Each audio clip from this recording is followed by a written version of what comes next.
do what you want to do with your life, right? Don't go be doing something you don't enjoy. Don't do something don't get locked into, you know, a car that you can't afford and doing something crazy because you need the money. Don't do that. Do what you want to do. Do what the fuck is it that you really want to do?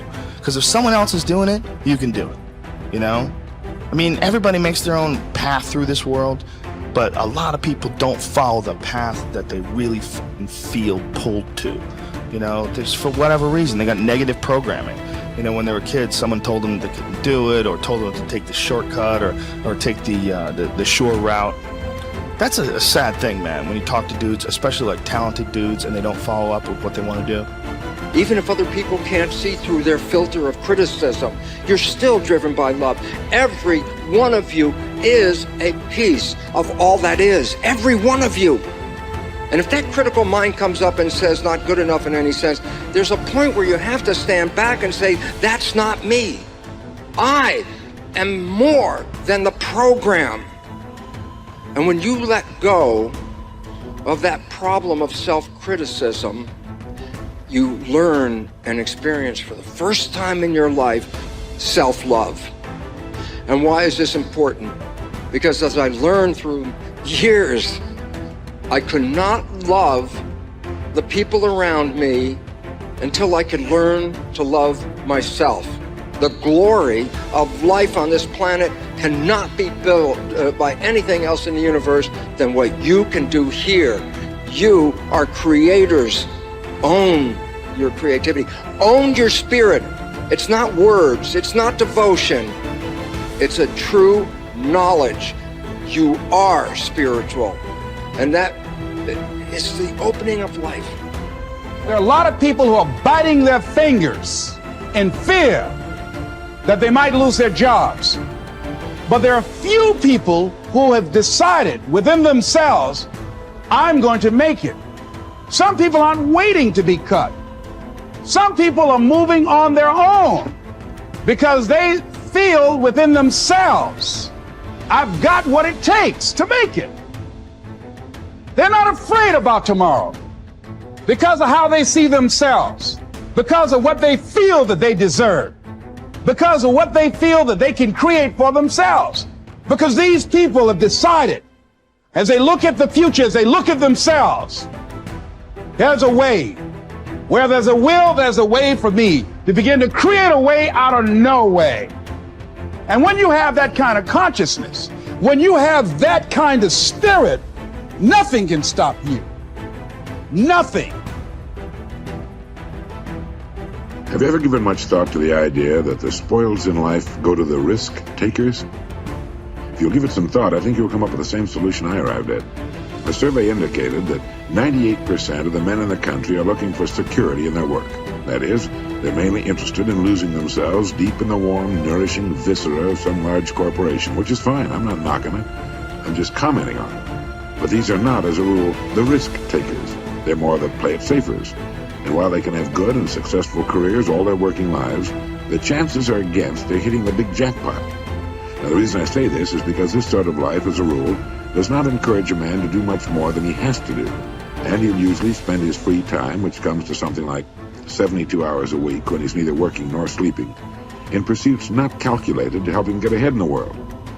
Now, the man who risks his spare time writing a book, painting pictures, fiddling with inventions, continuing his education, is generally the one in this kind of milieu who will advance above his fellows. But the man who risks all of his time on a goal he wants to reach, on a dream in his heart, who stakes his livelihood and the livelihood of his family upon his own brains and the proper use of his time, and tackles the world single-handed, here's the risk-taker to whom the spoils will generally accrue. Now, I'm not talking about the impractical dreamer and stargazer.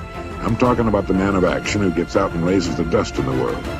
He might take some king-sized pratfalls and be snickered at by friends and relatives of a more conservative bent, but he'll usually make the grade if he stays with it, and earn their admiration, if not envy, before he's through. You know, one of the biggest factors in his favor is the size of the group he belongs to. According to the most reliable figures I can find, this risk-taker belongs to only about 2% of the population. And since he's generally working on an idea that will in some way serve the big 98%, the odds swing rather favorably to his side. Additionally, a man on his own must think. He must devote more of his days to thinking. Conversely, the man with a good steady job who's familiar with his work and surroundings can go along pretty well from day to day without doing any creative thinking at all. And as I said, we have a tendency to do no more than we have to. Anybody who spends a good deal of his time thinking is going to come up with a good idea once in a while. The law of averages is definitely on his side. And if you think about it a minute, you realize that he only needs a few, maybe only one really good idea to make it big. Now, the more you think about it and analyze it, the more it makes you think that what appears to be the risk taker really isn't nearly as big a risk taker as you might imagine. The cards are stacked pretty well for him from several important standpoints. But as I said in the beginning, the spoils definitely go to the risk taker. Life is full of hidden contradictions. One is that the man who thinks he's playing it safe really isn't, and the man who seems to be taking the greatest risks, considering the law of averages, is playing it safest. If you just make a decision, it can be sometimes the day that starts you on a brand new journey. Now, some decisions are incidental and some are small and some, are part of a working day. But sometimes decision making can be one of the most important days of your life. Maybe a decision you've postponed, and now you understand the penalty of postponing that decision. You've got to do something, and finally you come to the conclusion, today is the day. I now decide. And whether you decide on a new direction, whether you decide on a refinement in philosophy, whether you decide to act when before you haven't acted, you decide on a series of things that you're going to do. Deciding can be such an incredibly important, very exciting, inspirational day. Also, deciding sometimes starts the process of lifting our self-esteem. Sometimes when you look back on it, the day that you decided was just about as exciting as the day when you finally accomplished the project. That when you finally made the decision, you finally got the monkey off your back, as we say in English. You finally, got through whatever barriers kept you from making that decision, and finally you made a decision. And now it seems like the sky is blue and the air is clear and your mind is ready. The adrenaline starts to flow, things start to happen to you from that moment of decision. So that can be an incredible source of inspiration. Now, if you don't follow through, it's not going to last all that long. If you decide and then, postpone and you decide but you still don't get to it for a week or a month or a year, soon all that energy and that source of inspiration is all dissipated. So deciding is inspiring, but not for that long. But once you decide, it can be a very powerful day. But now, of course, you must follow through. But if there's some things you've been postponing, some decisions you have just, haven't gotten to, I would ask you to just, take out your journal and just go through, what have I been postponing that's not going to be better for my health? It's not going to be better for my future. It's not going to enhance my finances. Maybe a problem needs to be solved. I got to decide when I'm going to do it and how I'm going to proceed. I need to get to it. I promise you, if you'll go through some of that list and start making those decisions, your inspiration will start to flow, and those could be very critically important, exciting days. Indecision is the thief of opportunity. Indecision means the door is still closed. Indecision means the opportunity waits. Indecision means what could be is postponed or may never be. And those are all the penalties of indecision.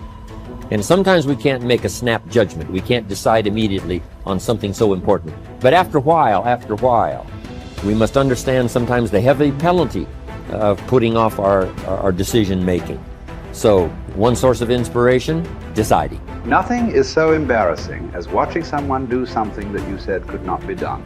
People who embrace possibility thinking are capable of accomplishing tasks that seem impossible because they believe in solutions. When you believe you can do something difficult and you succeed, many doors open for you. Big thinkers are specialists in creating positive, forward-looking, optimistic pictures in their own minds and in the minds of others. If you embrace possibility thinking, your dreams will go from molehill to mountain size, And because you believe in possibilities, you put yourself in position to achieve them. The winners in life think constantly in terms of I can, I will, and I am. Losers, on the other hand, concentrate their waking thoughts on what they should have done or what they don't do. If you believe you can't do something, then it doesn't matter how hard you try, because you've already lost. If you believe you can do something, you have already won much of the battle. The first step in becoming a possibility thinker is to stop yourself from searching for and dwelling on what's wrong with any given situation. Sports psychologist Bob Rotella recounts, I tell people, if you don't want to get into positive thinking, that's okay. Just eliminate all the negative thoughts from your mind. Whatever's left will be fine. If possibility thinking is new to you, you're going to have to give yourself a lot of coaching to eliminate some of the negative self-talk you may hear in your head. When you automatically start listing all the things that can go wrong or all the reasons something can't be done, stop yourself and say, don't go there. Then ask what's right about this. That will help to get you started.